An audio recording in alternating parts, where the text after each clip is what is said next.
Hi YouTube, Darth here. The fall patch is here, and if it seems like it's only been a few weeks since the last patch, that's because DICE moved quickly on getting this into our hands. The fall patch, while making a number of improvements, contains specifically a vehicle balance patch, shotgun nerf, and as a separate DLC, the new community jungle map, Operation Outbreak, and oh so much more. Apologies if my voice is off today, as I've been recovering from the plague for the last few days. The primary theme of the balance patch with the fall patch was to give every vehicle choice a unique place in the game. So let's talk changes. Multiple aspects of the air game were changed, particularly with respect to the weapons and countermeasures. Let's talk weapons first. The changes are all related to the missiles. Active radar missiles got a nerf as their acceptance angle is quite a bit less than before and they have a minimum time to lock on. So they're better at medium range than long range or short range. Passive radar missiles can now be dumbfired and then locked onto a target, giving them the ability to surprise an enemy once the lock is complete.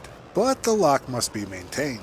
Both the passive radar missiles and the heat seekers have been increased in range to 650 meters. One more change to be aware of is that all anti-air missiles do increased damage across the board. The active radar missile now does 28 damage, the passives do 39 damage, and the heat seekers do the most at 55% damage. This roughly equates to how much warning a target gets. Keep in mind that these missile changes affect all platforms including the MAA, helicopters, and boats, not just the jets. That might sound extreme at first, but here's the flip side. The countermeasures and downtime on aircraft got a major buff. Flares now eject far more flares and for much longer, giving a substantial amount of time before the jet or helicopter can be relocked. Additionally, both the ECM and flares have had 5 seconds shaved off their reloading time. So now ECM can be used every 20 seconds, giving it only about 12 seconds of effective downtime instead of 17. Flares can be used every 15 seconds, giving it only about 10 to 12 seconds of effective downtime. One major change that's going to help out pilots is the concept of below radar. Whenever a helicopter flies below 25 meters or a jet below 50 meters, it is considered to be below radar.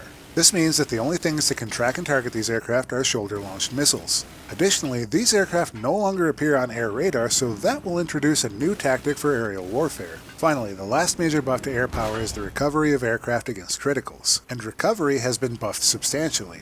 Light criticals and heavy criticals now have about half as much effectiveness as they once did, enough so that I remarked originally that I felt as if criticals had been completely removed from the game for aircraft. Well, they're still in, but your maneuverability is much higher, and this means that in a helicopter in particular, it is much more possible to recover from a single hit and continue moving.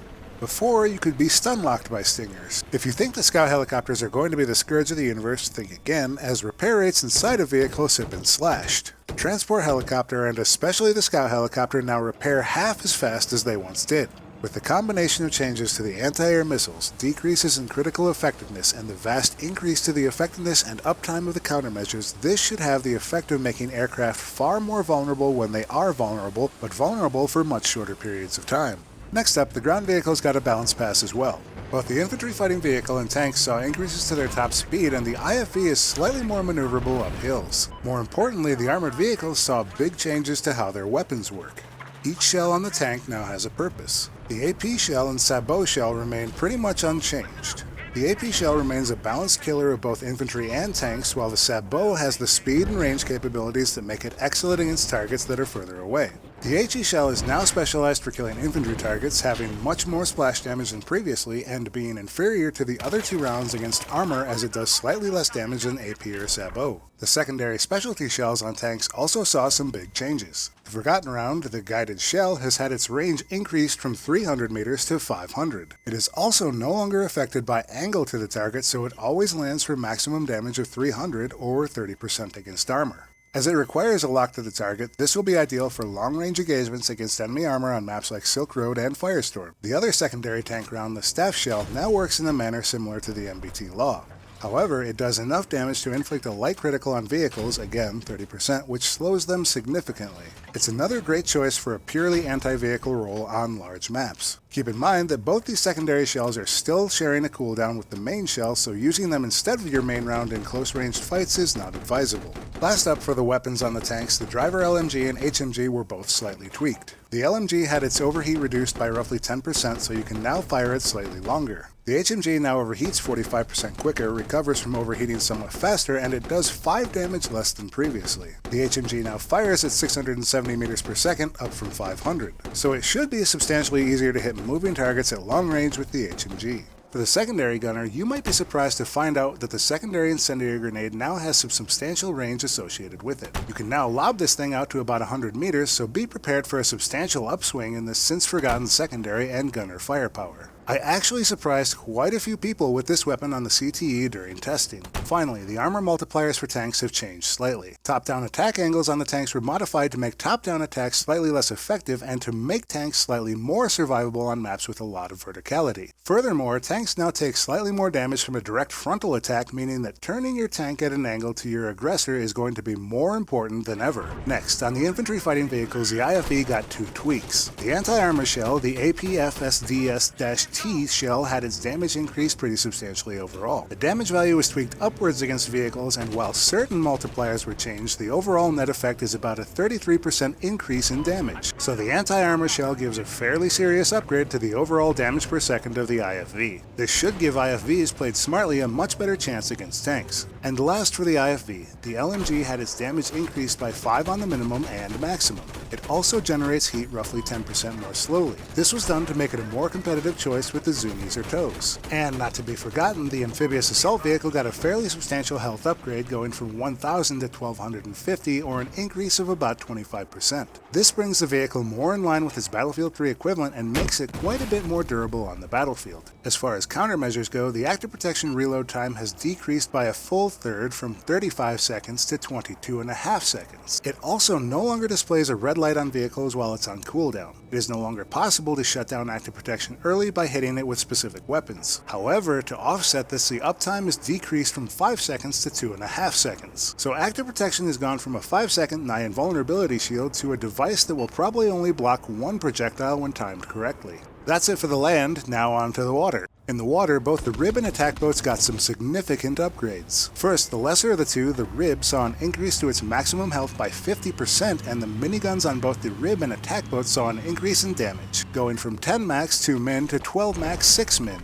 This should add some serious firepower and particularly anti-aircraft teeth to the minigun-wielding passengers on both boats. A major change for attack boats this patch is that they now have attack angle modifiers like tanks. The gist of it is that the closer to a 90-degree angle, the more damage, up to a 1.3 multiplier. At a 0-degree angle, it's a 0.9 multiplier or 10% decreased damage. In theory, like tank battles, this should reward captains for smarter play rather than just trying to pump out as much DPS as possible against one another. All 3 attack boat cannons saw changes. The 25mm had its splash radius increased, the damage was increased from 20 to 22, its restock speed increased by almost 50% to 12 seconds, and it also flies straighter and faster than previously. The 30mm had its damage decreased to 22 to be standardized with the 25mm, but has roughly 50% multiplier against ground vehicles, meaning it does more damage faster but runs out of ammo more quickly. The 30mm is going to be superior in a sustained vehicle-on-vehicle fight, as it will have finished reloading after a full dump before the 25mm.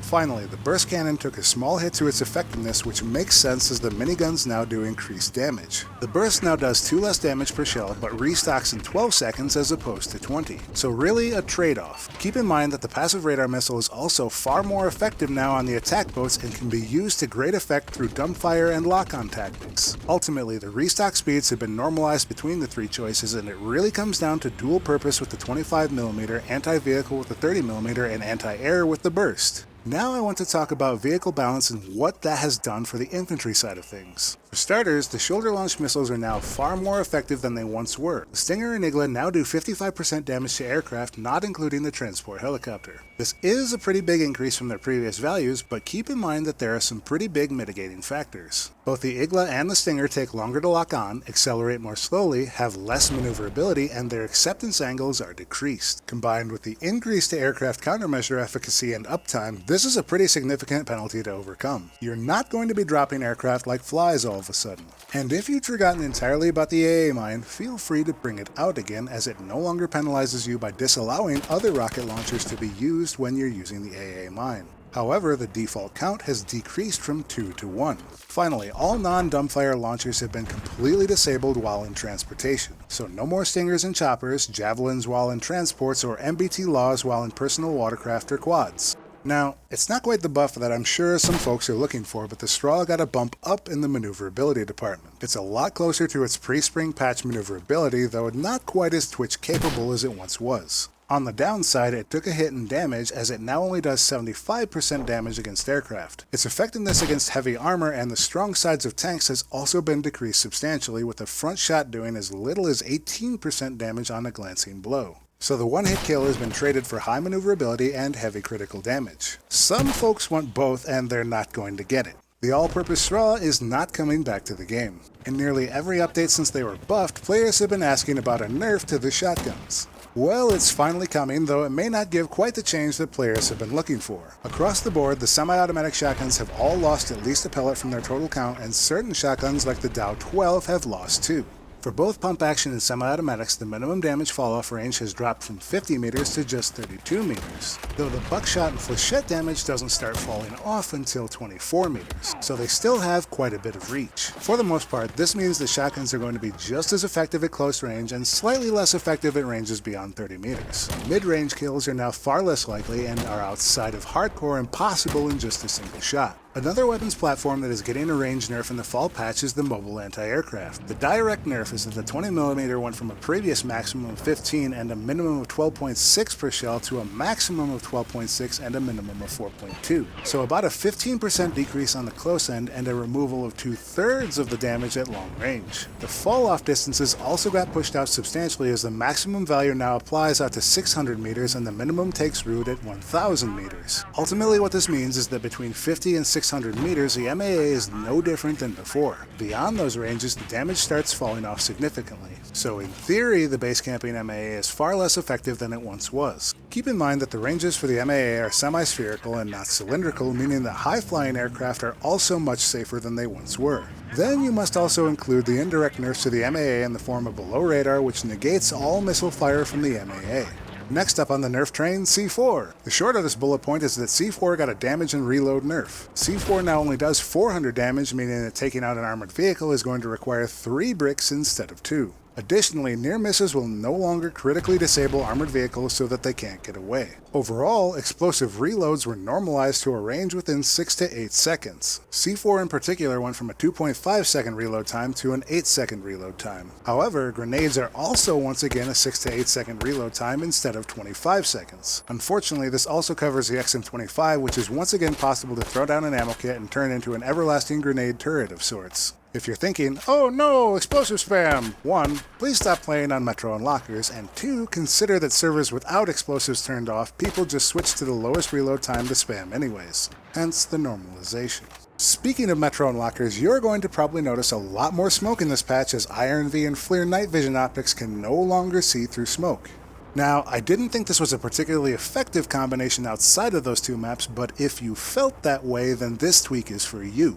On the upside, it might make movement through Metro a bit more plausible than the Bravo flag stagnation that it is, and really always was. It's not a patch without netcode, and DICE LA made a multitude of changes to the netcode in the fall patch. The most noticeable will be the introduction of the dual FHT values. FHT is short for frame history time, or how long the server will accept damage in its simulation. Having 2 values means that infantry can be treated separately from vehicles. This means less dying behind corners and less frequently dusting or hit registration without damage on vehicles. A side effect of this tweak is that out-of-region players are going to have a more difficult time getting the simulation to recognize their damage, and it will only get worse as their ping goes up.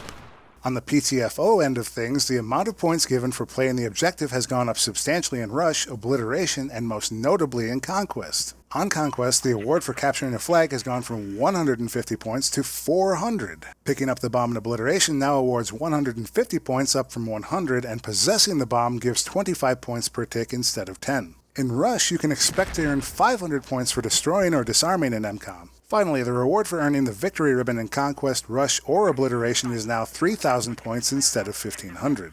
Last up on my list before the new content, we've got a pair of minimap improvements courtesy of Battlefield Hardline. Capture points are now visible on the minimap, and soldier carrots now change in visibility based on the vertical difference between you and the minimap carrot.